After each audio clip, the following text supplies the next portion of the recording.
guys, it's Vaughn and this is my labor and delivery story. So I'm a mom now, can you guys believe that? I wasn't gonna do a labor and delivery story video just because I didn't think that it would be anything interesting to tell. I feel like you've seen one, you've seen them all type of thing, but I decided to do one because I wanted to share with you guys my experience. So my daughter came on October 24th. She was due on October 16th, so she was a full 8 days late. I had to actually be induced because my body never actually naturally went into labor at any point. I was dilated 1 centimeter for like 2 weeks, so nothing progressed after the first dilation happened.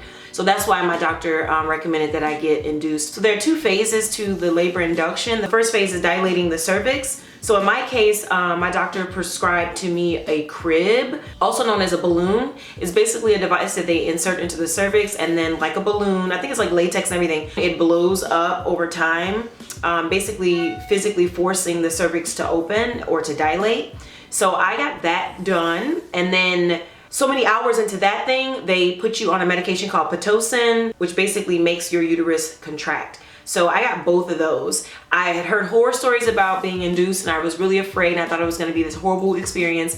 It totally was not. So I was in labor for a total of 6 hours. I would say for like the first 5 hours, I was waiting for the crib to do its job. The thing worked wonders. I dilated fully, and then in the last hour, I would say, is when I was on the Pitocin, which was making me have contractions every minute and a half. So they were close and they weren't that painful, I would say. As women, we hear horror stories about labor pains most of our lives, and I was really not looking forward to it at all. I just wanted to get it over with. I was really afraid and I was really anxious about the pain. If I had to put the pain on a scale, I would say probably like a 5 out of 10. I feel like when I hurt my Achilles heel a few years back, it actually hurt worse. And I only pushed for 15 minutes.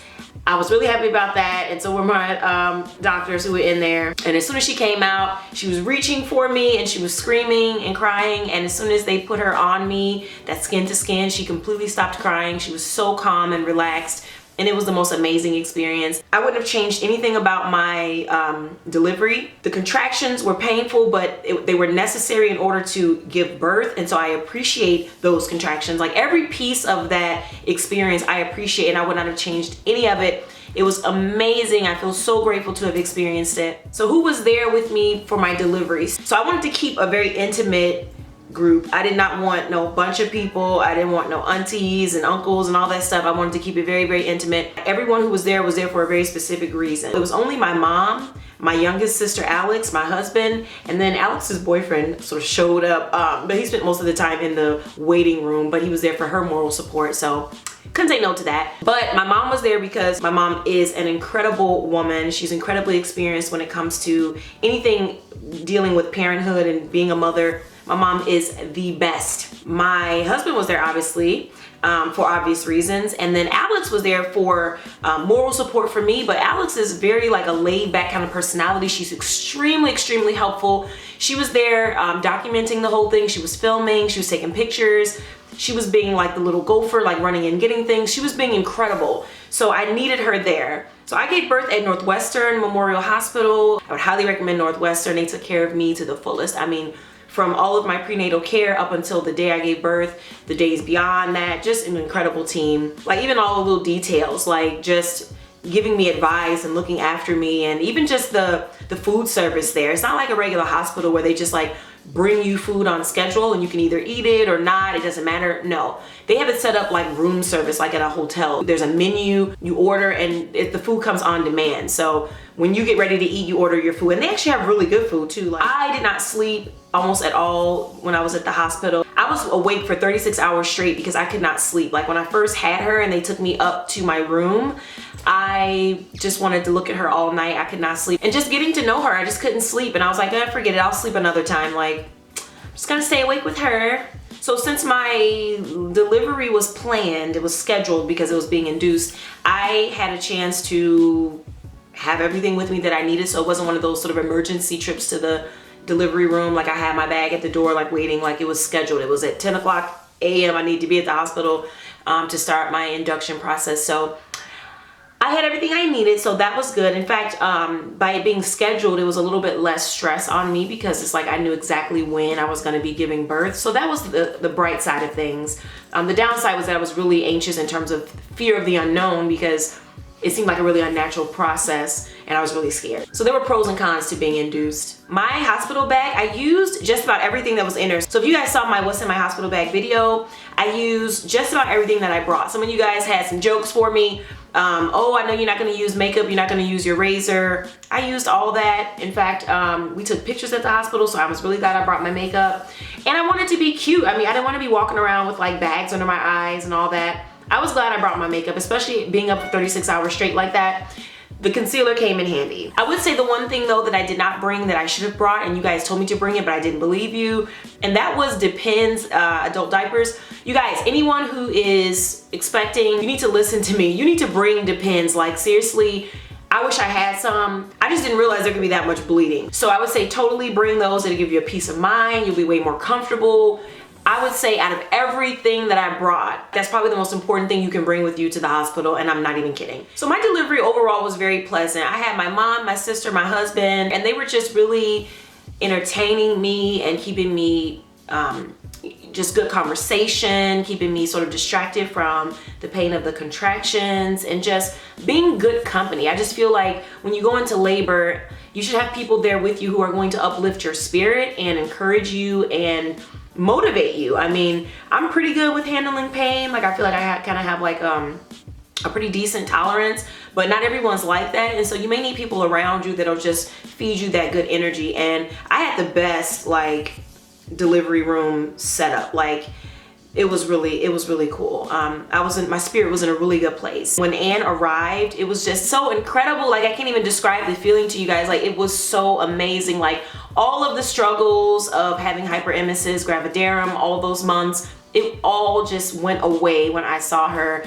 And when I knew that she was coming, it was just amazing. I was so frustrated leading up to my due date because I really wanted to give birth on time. And I kept on like calling my doctor, asking questions and different things because I got really excited when I dilated the 1 centimeter. And then when nothing happened after that, I just started to feel like really anxious and scared and disappointed in my body because I just felt like things were not working properly or something. So there was a lot of frustration leading up to my due date. But once I knew I was going to be scheduled for my induction and my doctor explained to me what the process would be like, and I watched a couple YouTube videos about it, I started to calm down a bit. Turns out a lot of first-time moms have to be induced because they never actually kick into labor. So it's not all that uncommon. And I had planned so much around the October 16th due date. And then when it didn't happen, I was just like, ah, boo, you know.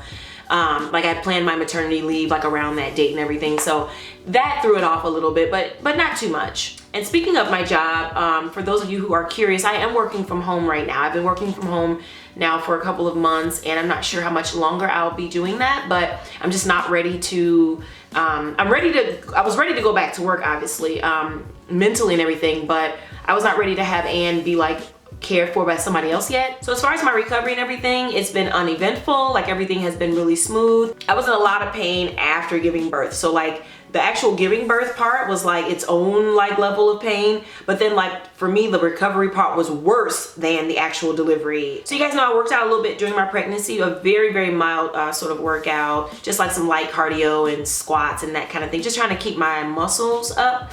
But after giving birth, I knew I was going to jump back into my routine full force. And so around the 3-week postpartum mark is when I actually got back into my workout. I eased back into it very, very slowly. I didn't like jump, you know, out of the window or anything. And so I took it really slow. So I've been like building up the momentum. And I would say like at this point, I'm probably 90% back into my workout routine like I used to be before I got pregnant. During my pregnancy, I gained 30 pounds. I've already lost 22 pounds. I feel like I'm like 8 pounds away from like my goal weight, which is 125. That's like my comfort weight. I like to be around 125. So I'm almost there. And yes, I do think that being fit during your pregnancy will help you during your labor and delivery. I absolutely feel that way. When it came time for pushing, it took not only, you know, abdominal strength, but also stamina, because that's a lot of breathing. And no one can tell me that that's not a result of running and having that endurance built up from cardio. So for anyone out there who can work out during their pregnancy, I think you totally should. So overall, I would say I am just really enjoying these moments with my daughter. I mean, it has just been amazing, this whole motherhood thing. Everyone struggles with time management and of course, you know, getting sleep at night and all that kind of stuff, but I just really feel like it really just takes a disciplined person. The more you know before experiencing motherhood for the first time, the better off you'll be. And so I am just so grateful. I just can't even tell you guys. So I just wanted to share my story. I'm looking forward to getting back into my vlogging. I know that you guys have been really asking about that on my Instagram and Facebook and stuff. So I'm gonna be getting back into it very, very soon. And I'm not 100% sure yet if I'm going to be incorporating Anne Marie into the vlogs just yet. She's still so very young and I just have different reservations about sharing a lot about her life without her consent type of thing, because these kind of things will be on the internet forever and I just don't know yet if I want to introduce her just yet. So we'll see. I'm talking with my husband about it and we're trying to see if it's something we're comfortable doing. Eventually I will incorporate her more, but just right now I'm not sure. So thanks for watching my video and let me know if you guys have any questions and I'll talk to you in my next one. Bye.